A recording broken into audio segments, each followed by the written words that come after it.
Welcome to Long Lost Friends. I'm Elizabeth Eve King. And I'm Andrea Goyan. Elizabeth and I used to be in an improv comedy group together when we were 19, and then we lost touch. A few years ago, we discovered each other and found we're both painters, Performers, animal lovers, and Pilates teachers. and naturalists. Elizabeth, I'm not a naturalist.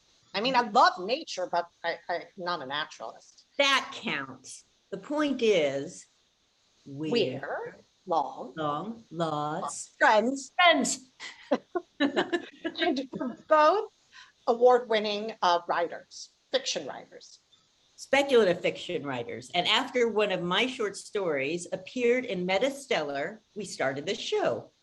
So MetaStellar, for those of you who don't know, is an online magazine, and we publish science fiction, fantasy, and horror. And there's a link below if you want to learn more about us. Today, we are so excited to have Gini Koch joining us.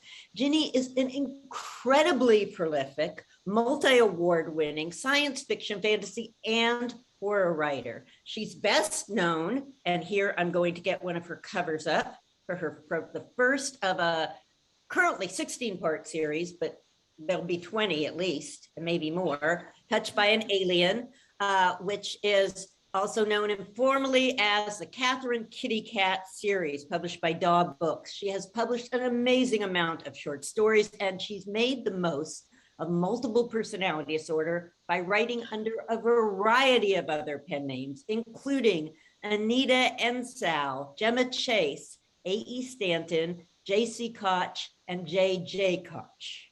Wow. Well, we are so excited to have you join us today, Gini. And before we get started, do you have any pets you can show us? Yes. I have pets, but they are all snoozing. This is normally mommy's writing time, and they've learned that at least in the first 2 hours, they need to leave me alone, and they come down to start nagging probably somewhere in this hour. So they're all snoozing. But as soon as one wakes up, they will demand to be on camera. Okay, sounds good. Great. Yeah, so there's so much we wanted to talk to you about. First of all, your productivity and your multiple genre and all these books and your pink hat. Oh, the hat. Oh, the hat yes. Okay, What well, about the hat is there's a funny multiple part story about the hat. You're going to get all the parts. When we were still living in Phoenix, we were invited to a holiday party that was called a hat party. And the people that threw it, this was something they did annually. They moved out from St. Louis. And what you did is you bought the weirdest, funkiest hat you could find. You wrapped it up, and then it was put under the tree, and the host randomly handed the hats out, and you had to wear whatever hat you unwrapped for the rest of the party. Well, my husband was given a fedora with a Christmas tree on it, which looked kind of ridiculous, but he looks awesome in a fedora, and I hadn't known that until that point in time. So yes, anybody who's read book 7 will understand why I put Martini in a fedora for a good portion of that book. And I was given this, and as I unwrapped it, I was like, Bob, to the host, did you know to give this to me? He's like, no, just wear it. You have to wear it. I'm like, no, you don't understand. This is perfect. Why was it perfect? In a couple months from that party, I was going to Tucson Festival of Books, which is a very large book fair in Tucson, Arizona.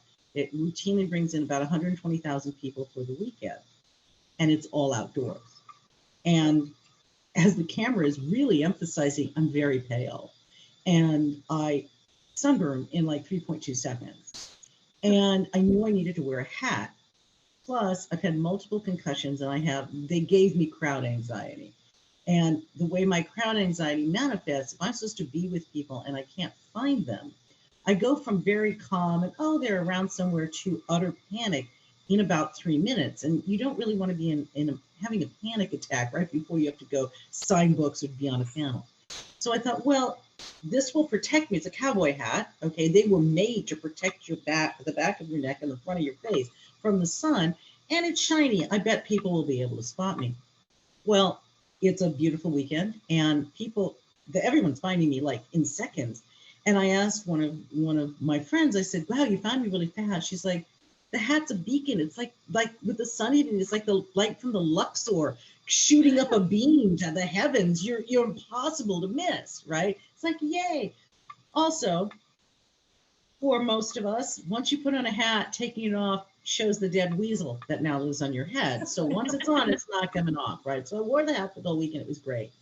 The next con I was going to was also in Tucson, and I didn't know if it was going to be open, all outside or not, because I'd never been before. So I thought, well, you know what? I better wear the hat. Once on, never off. Turns out most of this con was indoors, but I had it on and it wasn't coming off. And we're at a mass signing inside, and a woman runs across the room and says, oh, I'm so glad you're here. She says, I saw you at Tucson Festival of Books. I loved your panel. I loved your presentation. Couldn't remember your name or the name of your books. And I've just been sitting saying, please let the pink hat lady show up again. Never come off. I'm recognized at San Diego Comic-Con by people who've been in my panels. It's the pink hat lady. They don't remember my name and they haven't bought my books, but they love me. So it's like, this hat is great. It also taught me that, the Clark Kent Superman glasses thing. Oh, it's real. I have had long, in-depth conversations with somebody with the hat on, took it off, fluffed up my hair as best as I could, moved from the bookstore to the Starbucks next door, standing in line next to the person I've had a 15-minute conversation with, and went, oh, hey, hi. And he looks at me like, who are you? And you think, okay, it's an isolated incident. No, I have author friends who panel with me, see me at cons. I'll be at something where I'm not on, and I'll go, hey, how you doing? And they'll look at me blankly with this, who is this person? And I'm like, it's Ginny. Like, and the first thing they all say, where's your hat? I'm not on. But anyway, so that's where the hat is on, the hat plays. I love the hat. This is the first time I've worn the hat, however, on a recorded panel like this, the Zoom or Discord, because frankly, I'm in my house and I don't want to wear it, but I wear it every time I'm out. So on all the cons I'll be at for the rest of this year, you will see the hat. Well, we appreciate you wearing it indoors, and now everyone knows how to find you. So it's That's right. That's right. No one will recognize my face, my hair, my glasses, or anything else, but they will recognize the hat. And it's sparkly. So outside, it's really like. Yeah. It is. It really is like the light of 1,000 suns once you're in the sunlight, because it's all sequins. It's two different colors of sequins too. Oh, wow. Cool. Before we started today, we were talking with you a little, and we have Elizabeth's going to pop through some covers in a bit about, you're so prolific. It's just mind-boggling to me.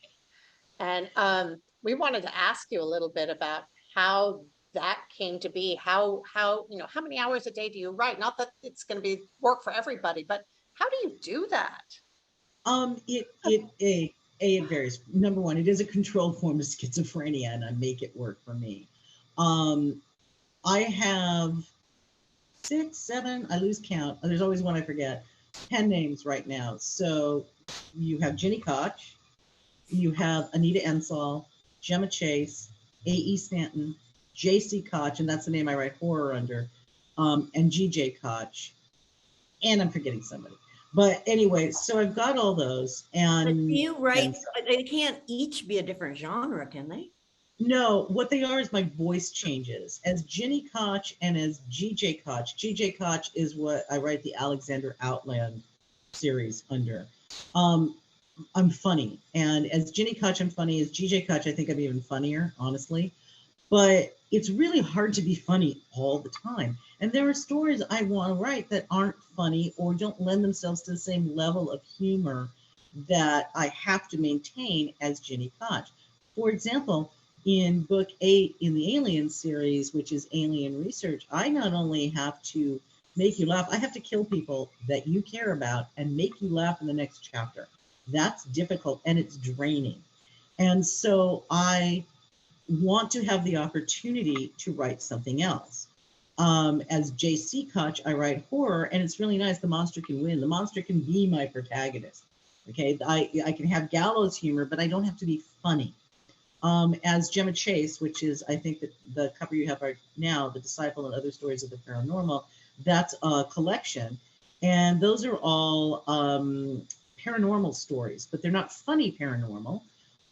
They are what I would call, there might be some humor in there, but their point isn't to make you laugh along the way. Versus in The Night Beat, which is the first in my Necropolis Enforcement Files series, and the Happy Acres Haunted Hotel for Active Seniors, which is supposed to be a standalone and is after what I would call the series book. So after, when's the next in the Alien series? When's the next Necropolis Enforcement? When's the next Alexander Outlet? Those kind of questions. It's the most requested sequel I've had from fans is when's the next Happy Acres? And so enough demands. There will be a next Happy Acres. I know what the plot is. I've actually even kind of started it. So why am I prolific? Because I just have a lot of stories to tell. I have a lot of different voices in my head, and they all are clamoring for their time. They want to be on the page, and it is easier to write them than to not write them. And I find that the more I'm writing, the more I can write. It's the the adage, if you want something done, give it to a busy person. That's because when you're doing time management correctly, you can add in more things. I ran track way back when, and I can remember my coaches saying, your grades will be better when track is in season. And we're all like, but we have no spare time. And the coaches are like, yes. And because of that, you're going to actually schedule in studying and you're going to do it. Versus when we're not in season. Now, the football players who ran track, they'll be fine.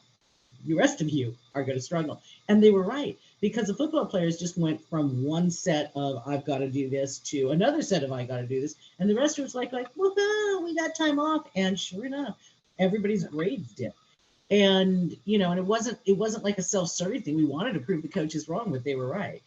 So it's the same kind of thing. The busier you are, if you're able to handle it, and I'm a type A personality, so sadly, I thrive under that, the more you can get done. Plus, and I know we're talking about this in the other segment, so I'm not going to talk too much about it here, but plus there are techniques and tricks and things that you can do and probably should do to determine how you write best. What's your best time of day? I want to mention that will change. Some of it changes with age, some of it changes with lifestyle, some of it changes with availability. When I had a full-time job is different from when I wrote once I became a full-time author. And even that has changed. My productivity hours keep shifting, and I have to shift with them or I'm not productive. So right now, the reason, like I said, my pets are asleep, my productivity hours are pretty much noon to 5, 6 right now. That's when I'll get the most writing done. It's not the only time I'll write, but it's when I'll get the most writing done. So I have to have those hours, and I have to be able to utilize them. And if I only get 2 out of that 5, okay, but I've got 2 straight hours. So Ginny, but do that's you write more than one thing at a time? Do you work on more than one project? How do you manage that? Well, it's actually, when I'm only working on one thing, that's part of why things are slow. I'm very late on the rewrite on book 17. And we've had a lot of life upheavals from the end of 2016 on. It's just been one thing after another hitting our family.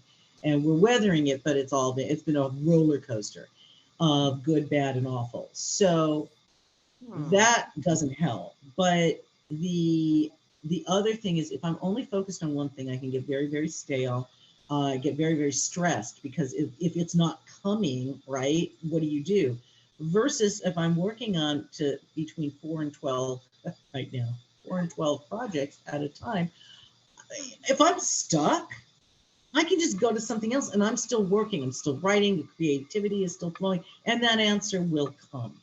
And maybe it doesn't come in the next minute, but I've still written everything else so that I can keep moving on.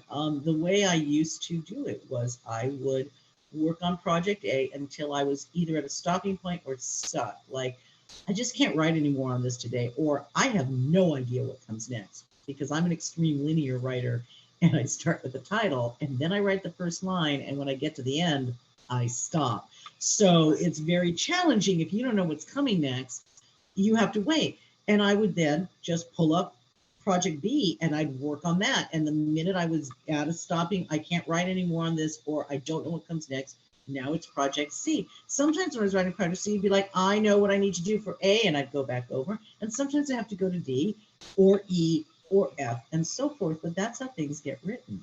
I don't fall into the school of you must finish what you start. If I finished what I started, I wouldn't have a career. So I am firmly on the side of write what you want to write at the time you want to write it, but always be writing. You know, your butt needs to be in the chair and doing something. It was very easy to doom scroll a lot, especially in 2020. I mean, I feel like that became everybody's hobby, the doom scroll, right? And it's a habit, and unfortunately habits are really hard to break. And so you really have to focus on not doing that, and on your time, your computer time when you're writing, that's your writing time. I mean, at this point, I won't even talk to my agent during the writing hours unless it's really important. It has to be important, like you have to sign this contract right now, or oh my God, something major has gone wrong, right? Or, you know, somebody's dying, kind of thing, because otherwise that can wait. It can wait for the next morning. It can wait for later in the day, because I'm writing right now and I'm doing that. And that's difficult. People don't always respect your writing time.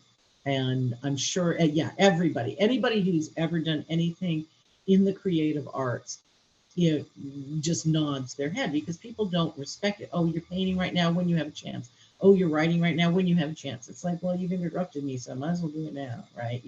My train is you just derailed that train, and it's going to take me a while to put it back on the track. So what do you need, right? And if you're one of the people that's managing a household, that also, those things sometimes can't wait. If that phone rings and it's like, oh, it's the plumber, I kind of need him, right? So a lot of things can disturb your creativity, and the best thing you can do for yourself is figure out how to hold it sacrosanct. I used to do most of my writing from 10 or 11 p.m. on until like 2 or 3 in the morning. And because I'm a night person, so it works well. But it isn't, right now, that's not working as well for me. So I moved to the afternoon, and it's working much better. And if and when the afternoon doesn't work as well for me, I'll find another time. Early morning, if I have to get up to do it, is never going to work for me, because I'm not a morning person at all. I can stay up until 8 a.m., but I can't get up at 6 a.m., if you know what I mean. I mean, I can do it, but it has to be important, and it's certainly not going to be for writing. I can't be creative. I can barely drink coffee at that time. So you have to find your way, and I think you really have to be willing to be flexible. The other thing too is I let the characters talk to me. I let them tell me their stories, as opposed to me trying to shoehorn what they want, what I want on them. And I know, and everybody's a little different. You know, what works for one person doesn't work for everybody. And I'm very suspicious when someone says there's only one way to do things. Like, no, I need to stop listening to you right now. Because what they're saying when they say there's only one way to do something is, this is, especially not in math, there's like really one way, right? 2 + 2 always equals 4. There is no fancy dancy around that. But in a creative field, that's not true. How I create and how you guys create and how everybody listening creates, it's all different. We'll fall into groups. Okay, there's definitely groups of us. You know, there's linear, there's outliners, there's scene sewers, and so forth. But everybody's going to be a little bit different. So, you know, when you ask me how many words do I write a day, don't know. I mean, I keep track, but it can vary. I mean, it's always interesting. There are days when I'm writing and it feels like I've gotten nothing done. You know, maybe it's 250 words. And it's like, wow, that was 2,500 words. That went like nothing. And there's other days where I think I must have written 1 million words today. And it's like, oh, 150. Really? Because it felt like a lot more than that. So time mutes with that. And it doesn't matter as long as you're writing. This is not a race won by the swift. This is a race won by professionalism, perseverance, and patience, and especially patience and perseverance. But honestly, if you're not professional, no one wants to work with you. So you need that. And how did you start writing? Because this was not your first rodeo. No, this is not my first career. I was a career marketer. I worked in small to mid-size marketing agencies in Los Angeles, and then got hired for in-house at IBM. And that's when we moved to Phoenix.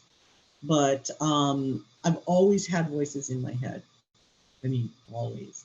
And the only reason I'm on this side of the line of sanity, between sanity and insanity, as close to the line as I am, is because I always knew those voices were mine. I knew I was making them up, but I was always running scenes in my head, always. And I was never fully present. No one knew, but I could have been doing an interview like this, and in the back of my mind, I'm running a scene. I'm not, the front of my mind's handling everything, and the back of my mind's running a scene. Now, because I write them down, I can actually get them taken care of. And a cover I forgot to have us put up, which is Natural Born Outlaws, Legend of Belladonna, Book 1. The voices for those characters were so loud and so demanding that I finally had to stop and write them down before I couldn't do anything but write. They were screaming at me. And I type 120 words a minute with errors, 70 without, but 120 with, and I wasn't paying any attention because it just didn't matter. I was trying to get it down. I looked up 8 hours later and I had like 250 pages, and I've never looked back from that. But it's because of those voices screaming and yelling at me to go. So Touched by an Alien was definitely not the first book I ever wrote. It was just the first book I wrote that was good enough. So Ginny, backtracking for a second. So you were in marketing. Has that helped you a ton as a writer, marketing your own stuff? I write most of my own blurbs because that's a marketing gift, right? And I write my own blurbs. And then I didn't write the one for Touched by an Alien, but I've written all the others. And then Penguin will make the change. Don Penguin will make the changes they want, but now they're using my blueprint versus their blueprint. And it's easier to write copy. I mean, it's easy to write a bio. All of this stuff is easy for me because it's part of what I did for a living. And I also understand how to promote, and I understand how to do all the things. I understand how to work a trade show right and all that stuff. Marketing other people is still easier than marketing yourself. So as strange as that sounds, but it's still easier. Doesn't at all. Oh yeah, no, definitely. But yeah, no, it helps a lot. But I'll tell you, I got this advice. I can't even remember the author, the first author who said it to me, but I've heard it over and over again. What sells your last books is your next book, more than anything else. You do need to have a presence. You do need to be out there, but one book and you're out there is not the same as I have another book coming out, being out there. And it definitely matters. So your productivity matters, and I knew it mattered coming in because this isn't my first career, and because I didn't grow up thinking I was going to be an author. It never occurred to me. Those voices in my head, I did not think indicated I was an author. And in the next segment, I will tell you why. But that's that I never thought that's what I was going to end up being. That this would be my one thing. This is the thing I would do no matter what. So I approach this as a business because that's what it is. And I'm very clear that if someone doesn't want a story of mine, it doesn't mean they think I'm a horrible person. It means that story didn't fit what they wanted. And if they don't like it, oh well. If I like it, then I'll keep going. If they give me feedback and I go, oh, they're right, then I'll make a change.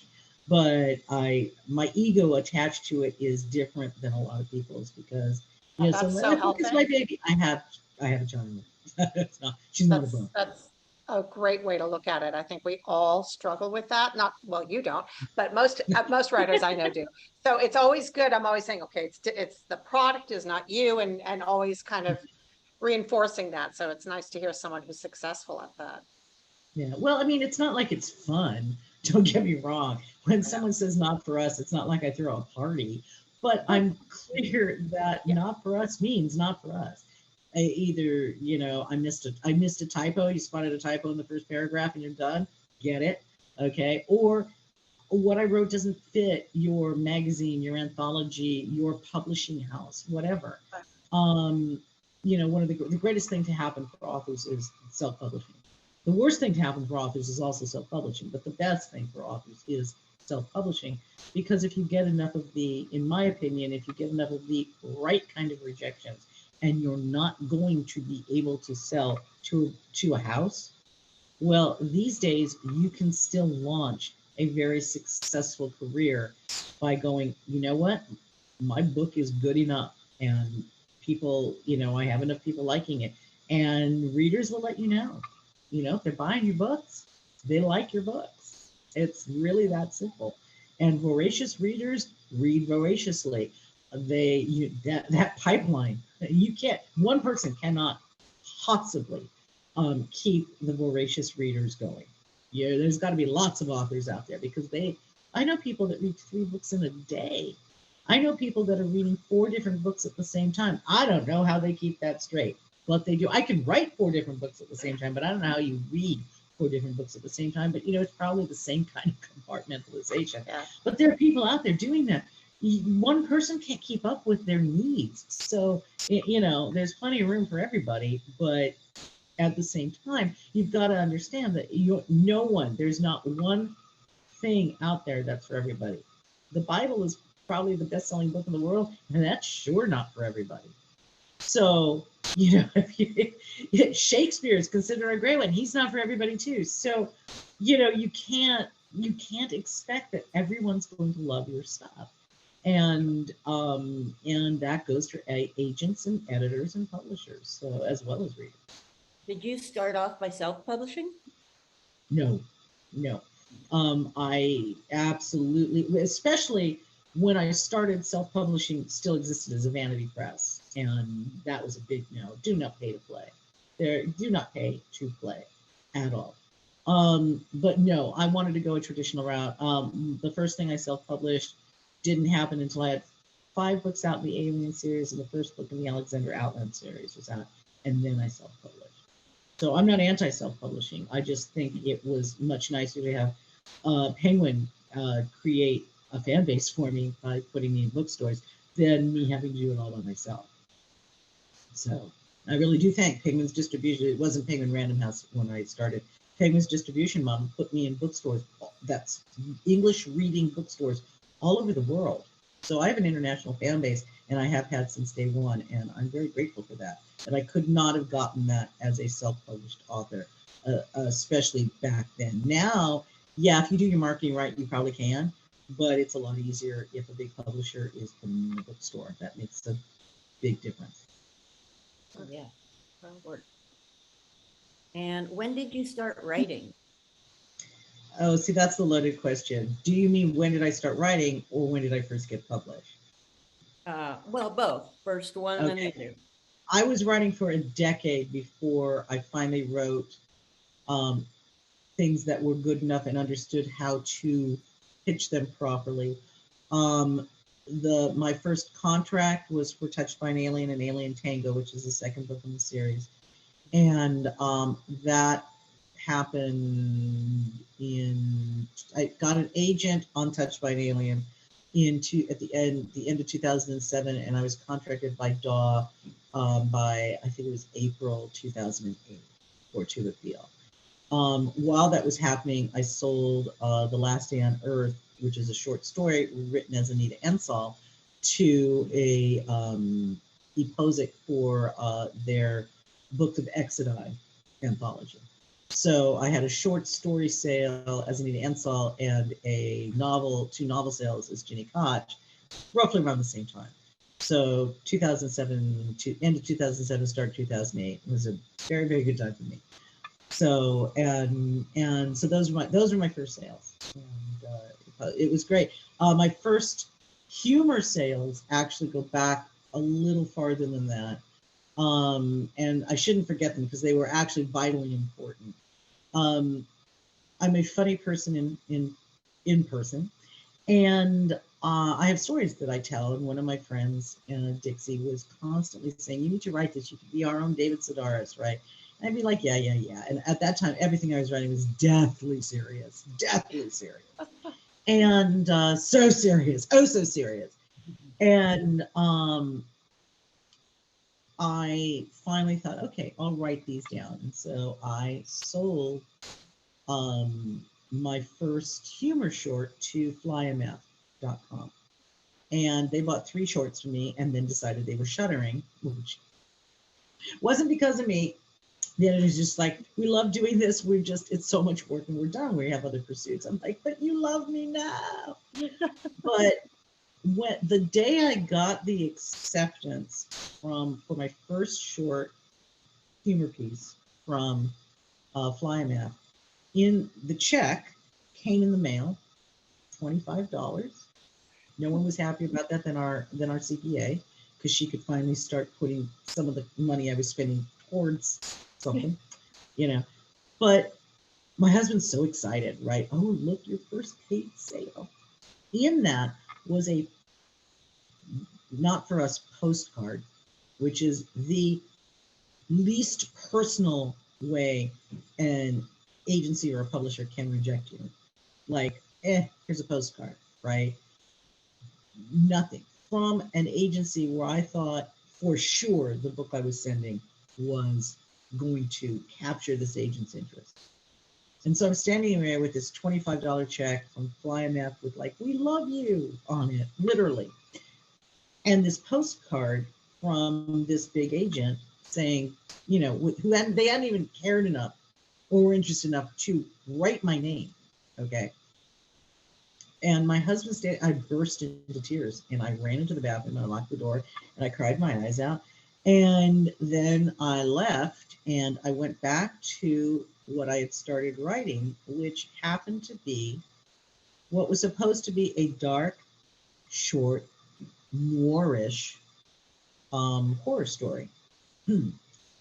And the voice wasn't a voice I'd used before, and it kept coming out, it kept shoving itself out, and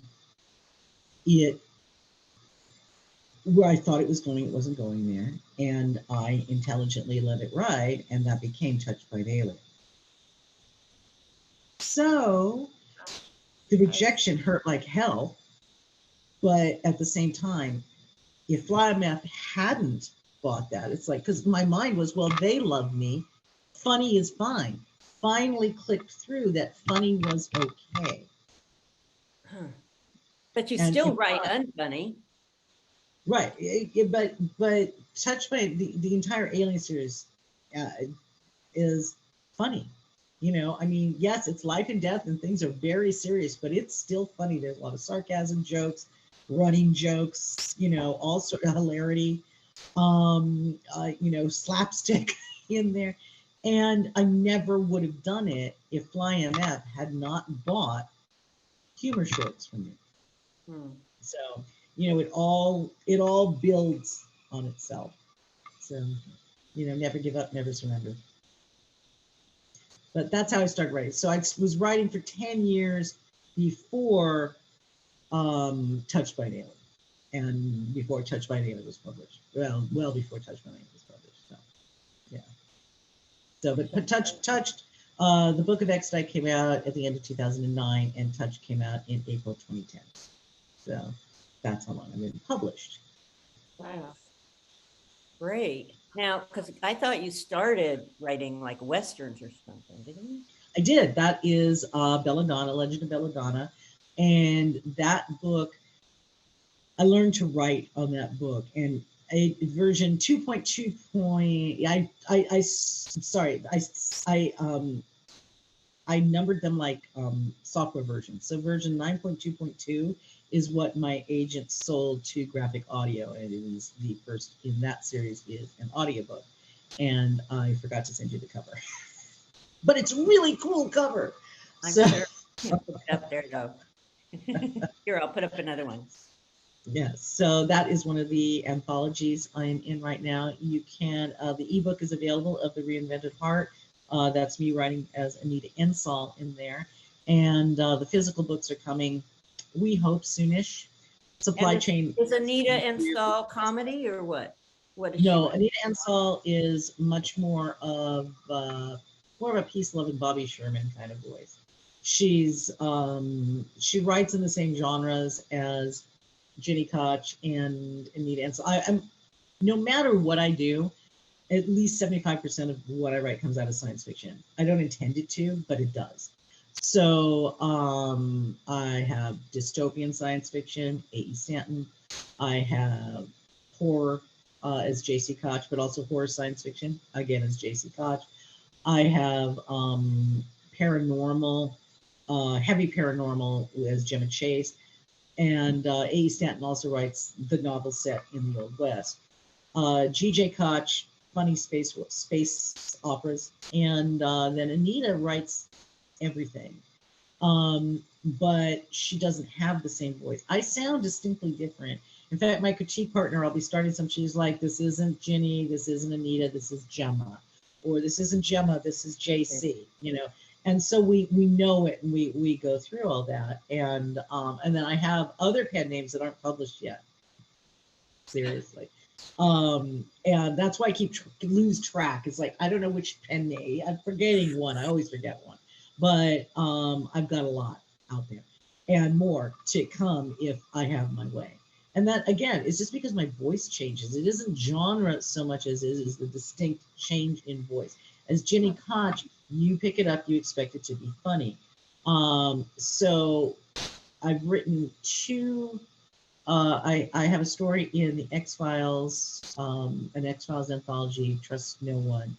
And that's as Gini Koch. And then in the upcoming Predator anthology, which you can also pre-order now, and which we have no idea when it's going to be here. It was supposed to be here in June, and it won't be. We just found out. So good luck to you, but you can pre-order. It's going to be very cool. I'm also in that as Gini Koch. Now, Predator, X-Files is creepy, and Predator is basically horror.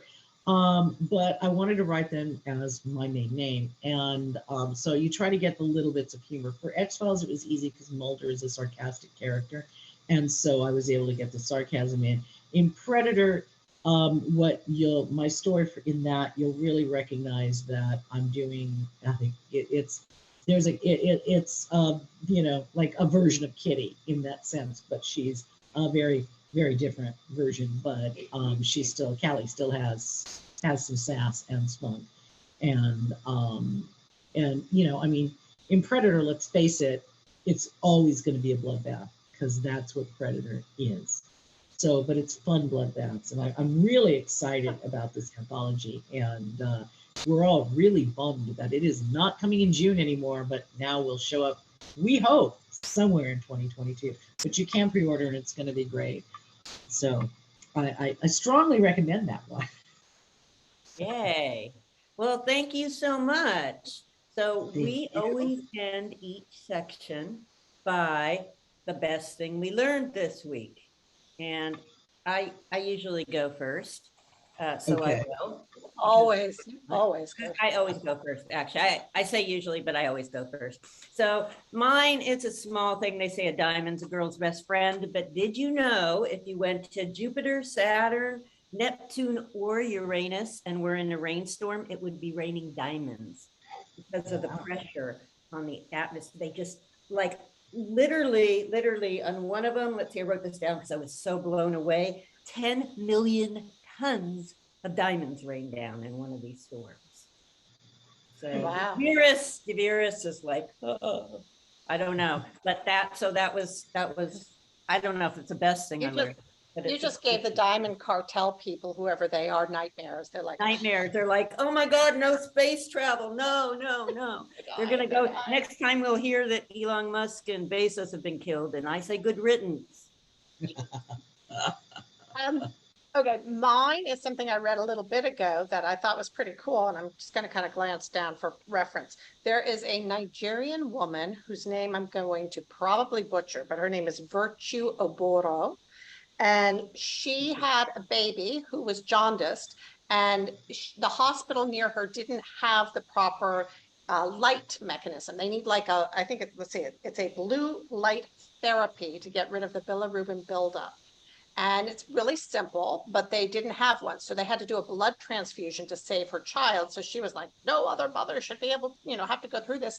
And she created a solar powered, basically, and I guess it would be like a crib for babies who are jaundiced. So in places that don't have the ability, this is much less expensive, and they can have these and they can save babies. Oh, Andrea, that's like my favorite, not awesome. just not because of your fact as much as I didn't know the whole light therapy for jaundice. That's such an interesting, I mean, that's because your skin gets yellow and everything. And it's like, wow, I have to really look. Oh, look. And we might be seeing, yay.